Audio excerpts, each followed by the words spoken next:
Welcome to the deep dive. You sent us a really interesting document today, International Standard on Auditing 700 or ISA 700 revised. That's right. Now, I know auditing standards might not sound like the most thrilling topic on the surface, Hmm. but honestly, trust us, there are some really crucial and actually quite interesting things buried in here that impact the financial information you see, well, every day. Absolutely. And I think for our listeners, people who like to get informed quickly and really want to understand the why behind things, this standard is pretty fundamental to the trust we place in financial reporting. Exactly. So our mission in this deep dive is really to unpack the standard ISA 700 revised, pull out those key insights, and show you what it all means without hopefully getting too bogged down in the technical jargon. Yes, strip it back a bit. Right. So this document, it focuses on forming an opinion and reporting on financial statements. Think of it as the rule book, really, for auditors when they're examining a company's financial health. Specifically for financial periods ending on or after December 15th, 2016. That's when this revised version kicked in. Got it. And it covers, well, pretty much everything from what the auditor's job is, their responsibility, right through to the actual structure and content of their report. Okay, let's dive in. Let's unpack this. That sounds good. So the standard starts by laying out its scope. Yeah. And it's pretty clear.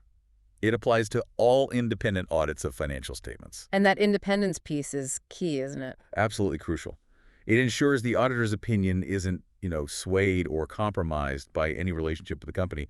Their judgment has to be objective. And then the core responsibility, forming an opinion on those financial statements. Exactly. And that opinion addresses whether the financial statements are presented fairly. Fairly. In all material respects, according to whatever the applicable financial reporting framework is. That could be IFRS or local GAAP or something else. So basically, when you see an auditor's report attached to a set of accounts, it's based on these guidelines. And the whole point is to give stakeholders, investors, lenders, anyone really, some confidence in the numbers they're seeing. Precisely. Confidence that the picture being presented is, essentially, a genuine and fair reflection of the company's position and performance. Okay. And the objectives seem pretty clear, too. Auditor forms an opinion based on evidence. Solid evidence gathered during the audit. Right, and then expresses that opinion clearly in a written report. It seems logical. Transparency and justification. It is logical, but how they actually form that opinion, well, it's definitely not just a gut feeling. The standard details a pretty thorough process. Okay, so how does that work? Well, first, the auditor has to evaluate whether they've obtained what's called reasonable assurance. Reasonable assurance. Okay. A reasonable assurance that the financial statements as a whole are free from material misstatement, whether that's due to fraud or just simple error. Reasonable assurance sounds important, but also not absolute certainty. Exactly right. An audit provides a high level of assurance, but it's not a guarantee. There are inherent limitations in any audit. Things like the nature of financial reporting itself, the audit procedures used, the fact that evidence is often persuasive rather than conclusive. Okay. And material misstatement. What makes something material? Is there like a dollar threshold? Not strictly. That's where professional judgment comes in quite heavily. A misstatement is considered material if it, individually or combined with others, could reasonably be expected to influence the economic decisions of users taken on the basis of those financial statements. So it depends on context. Like what's material for a giant corporation might be different for a smaller company. Absolutely. It involves considering both the size, the amount, and the nature of the misstatement. Sometimes a small error, amount-wise, could be material because of what it relates to. Maybe it turns a profit into a loss, or affects a debt covenant, or indicates a systemic problem. Got it. So judgment is key there. All right, so to get this reasonable assurance, what are they actually looking at? Several things. They have to consider the suitability of the accounting policies management has chosen. Are they appropriate for the company's specific circumstances and the industry? And how management has applied them. Yes, and applied them consistently. Right. You can't just chop and change accounting methods year to year without good reason. Comparability is vital. Makes sense. They also look at the overall presentation, structure, and content of the financial statements. Does it all hang together? Is the terminology clear? Is the level of detail appropriate? Not too much, not too little. And here's where I thought it got really interesting when reading through. It's not just about the numbers lining up perfectly. No, not at all. The auditor also has to consider if the financial statements provide adequate disclosures. Yes. This is such a crucial point. Hmm. You need enough explanation for users to understand the effect of material transactions and events on the company's financial position and performance. So like if they made a huge acquisition or there's a big lawsuit pending. Exactly. Those things need to be properly explained in the notes to the accounts. Even if the numbers themselves are technically correct, hiding significant information in the disclosures, or omitting it, can make the statements misleading. Transparency is key. And they also check if the information presented has certain qualities, right? Relevant, reliable. What else? Relevant, reliable, comparable, and understandable. Those are the key qualitative characteristics. Okay, let's break that down quickly. Relevant. Does it help users make decisions? Does it have predictive value or confirmatory value? Reliable. Can users depend on it? Is it free from material error and bias? Does it faithfully represent what it purports to represent? Comparable. Can you compare it over time for the same company?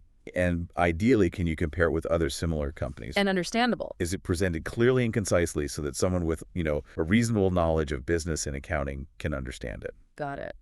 So a lot goes into forming that opinion before they even write the report. Definitely. It's a complex process involving evidence gathering, analysis, and a lot of professional judgment. Okay, so once they've done all that, formed the opinion, it needs to be communicated. And that's the auditor's report. The standard is very specific here, isn't it? Very specific. The report is the main output the public sees, so consistency and clarity are really important. It needs a standard structure. So what are the absolute must-haves? Okay, first up, a title. Something simple and clear, like Independent Auditor's Report. Makes it obvious what it is. Right. Straightforward. Then, who it's addressed to. Usually the shareholders, or maybe the board of directors, or those charged with governance. The primary users. Makes sense. And then the big one, the opinion section. Yes, this is critical. It clearly states the auditor's conclusion whether the financial statements give a true and fair view or are presented fairly in all material respects according to the accounting framework used. That's the headline. But it's not just the opinion itself. There's a basis for opinion section, too. Why is that needed? That's super important. The basis for opinion section explains how they reached that conclusion. It states the audit was conducted according to international standards on auditing. Okay. And confirms the auditor followed ethical requirements, including independence. It also outlines the auditor's responsibilities under those standards. So it's like showing their work, explaining the rules they followed. Exactly. It adds credibility. It shows it wasn't just a quick look, but a proper process based on recognized standards.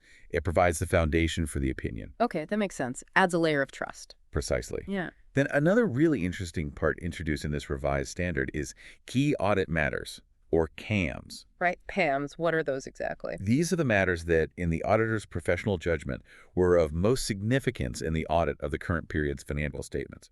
So not necessarily problems, but the most important areas they focused on. Exactly. They're selected from matters communicated with those charged with governance. It could be areas involving complex judgments by management, significant events during the year, or areas of high assessed risk. And why include those? What does it tell someone reading the report? It provides more insight into the audit process. It highlights the areas the auditor spent significant time and attention on. For a user, it might point towards areas of the financial statements that are more complex, subjective, or potentially risky. Think complex valuations, impairment testing, maybe significant litigation. Interesting. So it gives more context beyond just the final opinion. It really does. It enhances the communicative value of the report. The report also talks about responsibilities, doesn't it? Management's role. Yes, it clearly sets out that management is responsible for preparing the financial statements according to the rules and for implementing internal controls to prevent or detect material misstatements. So management owns the numbers. They own the numbers and the process. And the auditor's responsibilities outlined in the report. Their job is to obtain that reasonable assurance we talked about, whether the statements are free from material misstatement, and then to issue a report containing their opinion based on the audit findings. Is that independent check? Got it. And then some final details. Yep, the logistical but important bits. The name of the engagement partner, the lead auditor signing off, needs to be included for listed entities in many jurisdictions. Accountability. Exactly.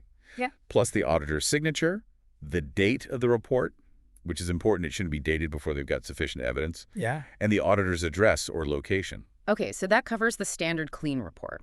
But you often hear about audits not always being clean, right? The standard mentions modifications. That's right. ISA 700 acknowledges that the opinion isn't always unqualified, which is the technical term for a clean opinion. Sometimes things come up during the audit. Like what? What could lead to a modified opinion? Well, there are basically three types of modified opinions: qualified, adverse, and a disclaimer of opinion. Okay. Qualified opinion, what's that? A qualified opinion is issued when the auditor concludes that misstatements, individually or in aggregate, are material but not pervasive to the financial statements. Or, alternatively, when the auditor is unable to obtain sufficient appropriate audit evidence on which to base the opinion, but concludes that the possible effects on the financial statements of undetected misstatements, if any, could be material but not pervasive. Not pervasive, meaning it affects a specific area but doesn't totally undermine the whole set of accounts. Kind of, yeah. It's serious, but isolated enough that the rest of the financials are still considered fairly presented, except for the specific matter causing the qualification. Think maybe an issue with how inventory in one location was valued, but everything else is fine. Okay. And adverse, that sounds worse. It is. An adverse opinion is issued when the auditor, having obtained sufficient appropriate evidence, concludes that misstatements, individually or in aggregate, are both material and pervasive to the financial statements. Pervasive. So it fundamentally taints the whole picture. Exactly. Yeah. In this case, the auditor is saying the financial statements do not present fairly.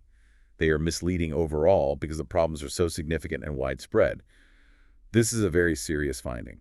Wow, okay. And the last one, disclaimer of opinion. A disclaimer means the auditor cannot form an opinion. This happens when they're unable to obtain sufficient appropriate audit evidence, and they conclude that the possible effects of undetected misstatements could be both material and pervasive. So basically, there was such a limitation on the scope of their work or such uncertainty, they just can't say whether the financials are fair or not. Precisely. They lack the basis to provide any opinion at all. Maybe they were appointed very late, or key records were destroyed, or management restricted access significantly. The standard mentions these and apparently has examples in an appendix. It really drives home that you can't just glance at the first page of an audit report, right? You need to see if there's a modification and understand what it means. Absolutely. Reading the basis for opinion section, any key audit matters, and understanding the type of opinion issued is crucial for grasping the auditor's full message. Good point. The document also briefly mentions supplementary information. What if companies include extra charts or tables alongside the main statements? Yeah, if there's supplementary information presented with the audited financial statements, the auditor needs to evaluate if it's fairly stated in all material respects in relation to the financial statements as a whole. They need to check if it's consistent with the audited numbers and not misleading. So they look at it, but maybe don't audit it to the same depth. Generally, yes. Their primary focus is the main financial statements, but they can't ignore other information presented right alongside it if it contradicts or misrepresents the audited information. And one last point that seemed important, the standard emphasizes the auditor evaluating whether the financial statements achieve fair presentation overall. That sounds broader than just ticking off rules. It is. It's an overarching concept. Even if all the specific accounting rules seem to have been followed, the auditor has to step back and ask, does this presentation structure and content taken together paint a fair picture? Is anything misleading by omission or emphasis? It requires judgment beyond just technical compliance. Right, considering the whole story the numbers tell. Exactly. Okay, so bringing this all together, what does this mean for our listeners? When they see an auditor's report, what's the key takeaway from ISA 700? Well, essentially, ISA 700, revised, provides this robust framework. It's designed to ensure that when a company puts out its financial results, an independent expert, the auditor, has rigorously examined them according to globally recognized standards. This standard dictates how that exam should be done, what the auditor needs to look for, and critically, how they communicate their findings clearly and consistently to you, the user, through that structured report. It's really about building and maintaining trust in financial reporting. So understanding these basics, what an opinion means, why there's a basis for it, what CAMs are, can give you much more confidence when you look at financial info. Definitely. Whether you're, an investor deciding where to put your money, an employee wanting to know how the company's doing, or just someone interested in business, it's a peek behind the curtain. It really is. It helps you understand the level of assurance you're getting and how to interpret the auditor's communication. So this deep dive gives us a solid foundation on the auditor's role and why their opinion matters. But here's something to think about. Hmm. We've talked a lot about standards and rules, but also about professional judgment. While these standards provide a strong framework, how much does the actual interpretation and application rely on that auditor's judgment in very specific, maybe unique company situations? That's a great question. And, what are the implications of that inherent subjectivity, especially when we're trying to achieve genuinely comparable and reliable financial reporting across all sorts of different companies, different industries, different countries even? Yeah, how do you balance a principles-based standard, which requires judgment, with the need for consistency and comparability worldwide? That's a central challenge in auditing, isn't it? Something definitely worth pondering.